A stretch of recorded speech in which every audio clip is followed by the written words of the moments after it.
A local mother is still waiting for the person who gunned her son down last year to be brought to justice.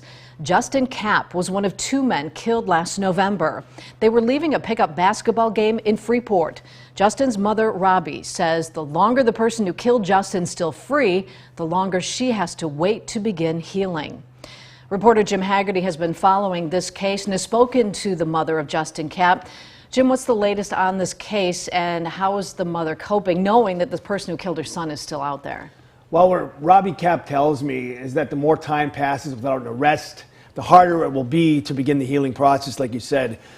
Kapp was shot, and he was shot along with a 36-year-old man, and the community, according to Mrs. Kapp, is not going to rest until there's an arrest, or until there is someone behind bars. Now, we know Justin Kapp was one of two men killed and that the 36-year-old Terrence Haynes was the other victim. What was the relationship between the two men? Well, Justin's mother tells me that Mr. Haynes and her son knew each other socially. Mr. Haynes, of course, was a part of a small circle of friends with Mr. Kapp that got together to play basketball at various locations. Mr. Haynes was known in Freeport for his basketball. He was expected to play in a charity game against members of the Freeport Police Department when he was killed.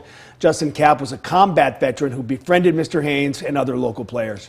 We know you've reported that a lot of the violence in Freeport is gang-related. Are police making that connection in this case? Well, police told me early on in the investigation that they have no evidence to suggest that either men were in a gang, but they did say that there are two homespun gangs called the Landlords and 103 No Sleep that are still in a violent 14-year feud, and they have little or no regard for innocent bystanders. So it's quite possible that these men were caught in crossfire, or they may have had a run-in of some sort with one of these groups. So what message are police and Mr. Kapp's mother sending to the community now that we're coming up on a year with no arrests? Well, the message is that there's likely someone out there who knows what happened and the identity of the person who shot these two men.